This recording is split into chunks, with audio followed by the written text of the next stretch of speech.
প্রশ্ন করেন যে মুক্তিযুদ্ধে আত্মদানকারীগণ কি শহীদ? এখন প্রশ্ন হলো, মুক্তিযুদ্ধ তো ধর্মযুদ্ধ ছিল না, তবে এই যুদ্ধে যারা আত্মস্বর্গ করেছে, যারা আত্মবিসর্জন দিয়েছেন, তাদেরকে আমরা কোন দৃষ্টিতে দেখব? এর এক নম্বর জবাব হলো, বান্দার সমস্ত আমলের ফলাফল নিয়তের উপর বার্তায়। বুখারী শরীফের সর্বপ্রথম হাদিস, ইন্নামাল আমালু বিন্নিয়াত,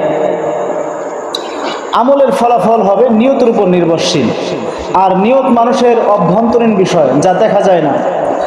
দ্বিতীয় জবাবের জন্য আমি আপনাদের সামনে আবু দাউদ শরীফের একটি হাদিসের উদ্ধৃতি দিয়ে তুলে ধরছি। আব্দুল্লাহ ইবনে সাবেত রাদিয়াল্লাহু তাআলা আনহু একবার ভীষণ অসুস্থ হয়ে পড়লে রাসূল করিম সাল্লাল্লাহু আলাইহি ওয়াসাল্লাম তার রোগের খবর নিতে আসলেন। তখন আব্দুল্লাহ ইবনে সাবেতের কন্যা চিৎকার দিয়ে কেঁদে ফেললেন এবং চিৎকার দিয়ে কেঁদে বলল, আল্লাহর শপথ, আমার তো এইরূপ ধারণা ছিল যে তুমি শহীদ হবে। তার বাবাকে উদ্দেশ্য করে তার আব্দুল্লাহ ইবনে সাবেতের কন্যা চিৎকার দিয়ে বলতেছেন, আমার তো এইরূপ ধারণা ছিল আমার বাবা শহীদ হবেন, কেননা তুমি যুদ্ধের জন্য যাবতীয় সরঞ্জাম সংগ্রহ করেছো। মানে এই কথা বলার একটি কারণ ছিল যে তিনি যুদ্ধের জন্য সমস্ত সরঞ্জাম যা কিছু প্রয়োজন, বলল আরও কি যা কিছু লাগে সব তিনি ক্রয় করেছিলেন।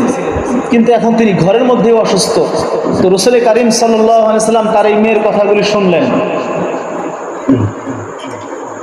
রাসূল করিম সাল্লাল্লাহু আলাইহি ওয়াসাল্লাম এই কথাগুলো শুনে বললেন, নিশ্চয়ই আল্লাহ তাআলা তাকে তার নিয়ত অনুযায়ী সওয়াব দান করবেন। তোমরা শাহাদাত বলতে কি বুঝো? সে বলল, আল্লাহর রাস্তায় কতল হয়ে যাওয়া। তখন রাসূল করিম সাল্লাল্লাহু আলাইহি ওয়াসাল্লাম বললেন, আল্লাহ রাস্তায় শহীদ হওয়া ছাড়া আরো 7 ধরনের শহীদ আছে। আল্লাহ রাস্তায় শহীদ হওয়া ছাড়া আরো 7 ধরনের শহীদ আছেন। তাহলে সেই 7টি ধরন আমাদের জানতে হবে।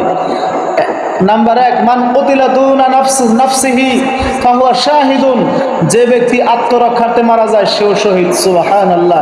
মান কুতিলা দুনা নাফসিহি ফাহুয়া শাহিদুন, ওমান কুতিলা দুনা ইরদিহি ফাহুয়া শাহিদুন, ওমান কুতিলা দুনা মালিহি ফাহুয়া শাহিদুন, ওমান কুতিলা যুলমান ফাহুয়া শাহিদুন। যে ব্যক্তি আত্মরক্ষার্থে মারা যায় সেও শহীদ। যে ইদ্যত সম্ভ্রম রক্ষার্থে মারা যায় সেও শহীদ। যে নিজ মাল রক্ষার্থে মারা যায় সেও শহীদ। যাকে জুলুম করে হত্যা করা হয় সেও শহীদ। সুতরাং সার্বিক দিক বিবেচনায় মুক্তিযুদ্ধে যেই সকল মুসলমান জুলুমের শিকার হয়ে মারা গেছেন তারা সকলেই শহীদ হয়ে গেছেন। সুবহানাল্লাহ। আজকের বিজয় সেই সব মুক্তিযোদ্ধাদের কুরবানির ফসল। তাই এই জাতি চিরদিন তাদের কাছে ঋণী থাকবে।